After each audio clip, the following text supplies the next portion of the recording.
If you'd like to support this channel, please consider purchasing a copy of my book, Captain Steele and Other Stories, on Amazon.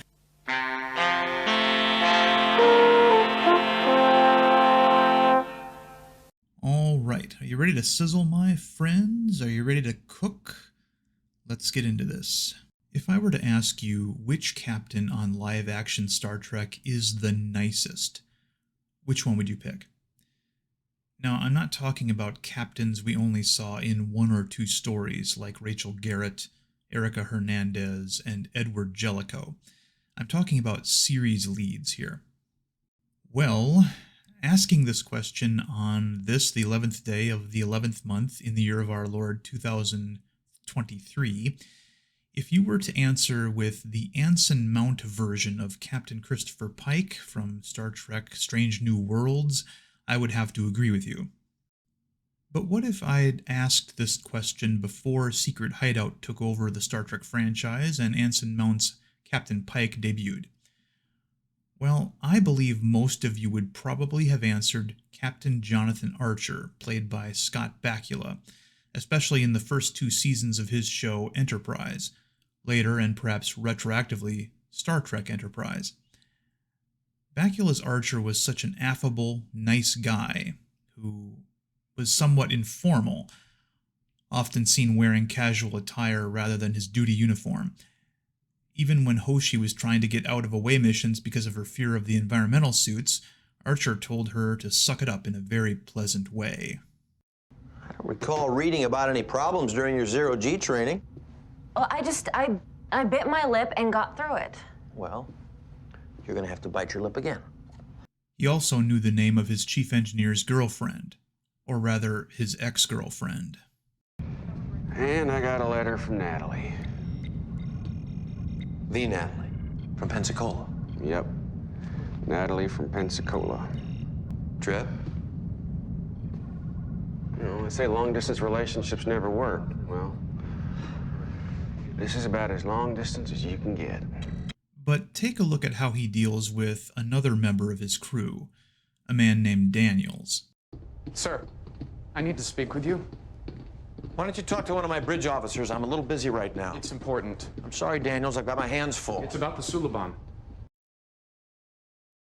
What about them? I have reason to believe that one of the pilgrims who came aboard today is a Suliban soldier. His name is Silic. He's the man you fought with on the Helix. How the hell do you know what I did on the Helix? It might be best if we discuss this in private.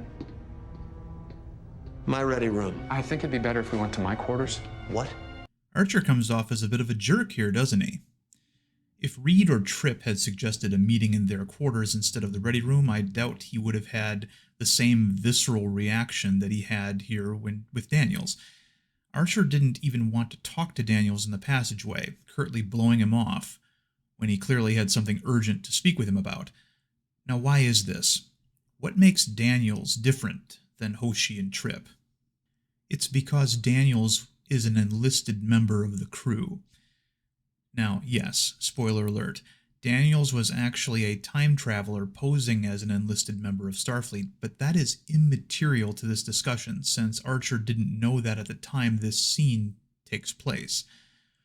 What you have here is an interaction between the highest-ranking man on the ship with someone of the lowest rank on the ship. Daniels, according to his shoulder rank insignia, was a crewman third class. Daniels' rating was that of steward. His day job on the ship was assisting the ship's lead cook, in particular serving breakfast to the captain in the captain's private dining room every morning. Aside from serving the captain his eggs and maybe having some very light small talk with him while doing so, that would normally be the extent of his interactions with the captain. In the Enterprise era of Starfleet, there appeared to be only 3 ranks of enlisted personnel. Crewman third class like Daniels, crewman second class like Novakovich from the episode Strange New World, and crewman first class like Cutler. The interesting thing about crewman Cutler was that she was also an entomologist. In order to be an entomologist, which, by the way, has to do with the study of insects, you need to have a university degree in entomology. But what is an enlisted member of Starfleet versus the commissioned officers we're used to seeing? Many fans of the shows and movies do not understand the difference, so here we go. Simply put, an enlisted member of Starfleet is someone who serves in Starfleet but has not started and graduated the 4-year Starfleet Academy course designed to turn cadets and midshipmen into ensigns. In the real-world U.S. Navy, upon which Starfleet is loosely based, about 84% of the personnel are enlisted. Enlisted personnel are typically trained in a skill or job that is referred to as a rate or rating. So, for example, on the U.S. submarines of the 1990s, you would find such rates as sonar technician, torpedoman, quartermaster, and yeoman. Speaking of yeoman, the first enlisted character we really got to know in the Star Trek franchise was Yeoman Janice Rand on the original series. We've seen her career progress as the franchise progressed, from being effectively Captain Kirk's personal secretary to a transporter chief to some sort of emergency dispatcher to eventually a communications officer on the Excelsior under Captain Sulu. Now, I know what some of you are thinking. You're thinking, but wait. We saw Rand as a command officer in a cameo in Star Trek III when the Enterprise was returning to space dock. While that was indeed Grace Lee Whitney in that cameo, she was not playing Janice Rand. The credits for the film identify that character as, quote, woman in cafeteria. This is the only time Whitney played a character other than Rand, and the only time she had a different hair color than her own. Star Trek fans were used to seeing actors playing different characters in Star Trek before, so this shouldn't be too much of a leap to accept.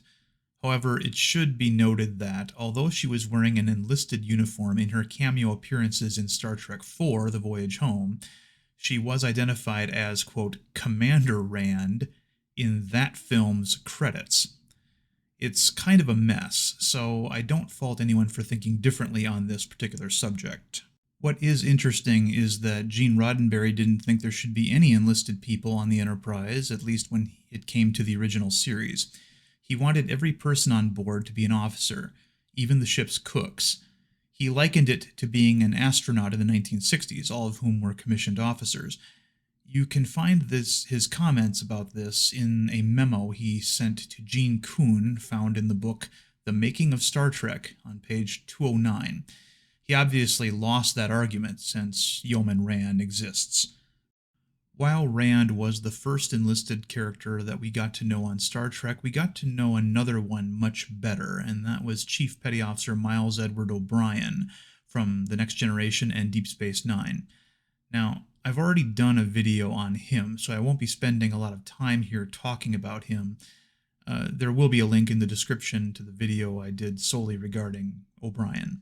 By O'Brien's time, the enlisted ranks available in Starfleet had increased from just 3 to something more akin to what we have today in the U.S. Navy.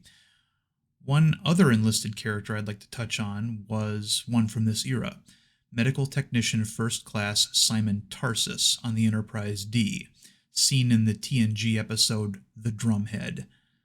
His dialogue gives us more information regarding what one has to go through to be an enlisted member of Starfleet. I went to the Academy's training program for enlisted personnel. I took training as a medical technician, and I served at several outposts. Tarsus's rating of medical technician roughly translates to the U.S. Navy enlisted hospital corpsman rating, which in civilian terms is something akin to a paramedic. We do know that Tarsus administered routine injections to personnel in the assisting of Dr. Crusher, for example.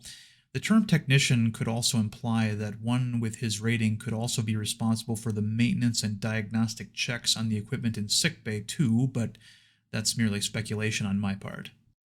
His mentioning having attended Starfleet Academy's enlisted program also partially covers a comment Dr. Bashir would make several years later on Deep Space Nine, when he rhetorically asked Chief O'Brien if he'd taken, quote, elementary temporal mechanics at the Academy. Many assumed that this was a writing mistake since, generally, enlisted personnel do not attend academies. Perhaps basic training is held elsewhere, and once that is complete, recruits are then sent to said enlisted program at the academy. Come on, Chief. Surely you took elementary temporal mechanics at the academy. I want to bring us back to Captain Archer's era before we close today and offer an explanation why we don't see more enlisted personnel as main characters in Starfleet. Before I do, I want to acknowledge that the Mako unit that was on board the NX-01 was mostly comprised of enlisted personnel. We heard ranks like private, corporal, and sergeant on the show, but they belonged to a completely different uniformed service, so I decided not to cover them here. Archer's treatment of his steward Daniels, which we saw earlier, is a possible clue as to why we don't see many enlisted characters in Starfleet, especially the junior ones, and on Star Trek in general. Here's another small clue. Our protein resequencer can make chicken sandwiches. Stop! He's not a tactical officer. He's the ship's steward. A steward? This is something that a lot of civilians and people who have never served in a military service don't really understand. There is a professional, cultural, and personal separation between the commissioned and enlisted ranks. In some cases, it could even be called segregation. The two divisions are generally not supposed to fraternize with each other. There is also a huge difference in the quality of life on board ship between the two. It's a fact of military life. To someone unfamiliar with such a culture, the commissioned ranks may come off as elitist, arrogant, and pampered. But I've considered formalizing my service with Starfleet. I may be able to pull some strings. Get you out of basic training. While I generally think that Gene Roddenberry didn't human very well, I do get what he may have been going for when he said he didn't think there should be enlisted ranks on the Enterprise. I think he knew that a lot of potential viewers of his show might be put off by the disparity between enlisted personnel and commissioned officers. This philosophy would seem to be carrying on, though, in, of all places, Star Trek Lower Decks, a show in which ensigns are given duties that would typically be more akin to those of enlisted ranks, like cleaning the holodecks, for example. Another example is their berthing assignments. These passageway racks are way more akin to where junior enlisted personnel would sleep on a naval vessel than where commissioned officers would. Thank you for watching.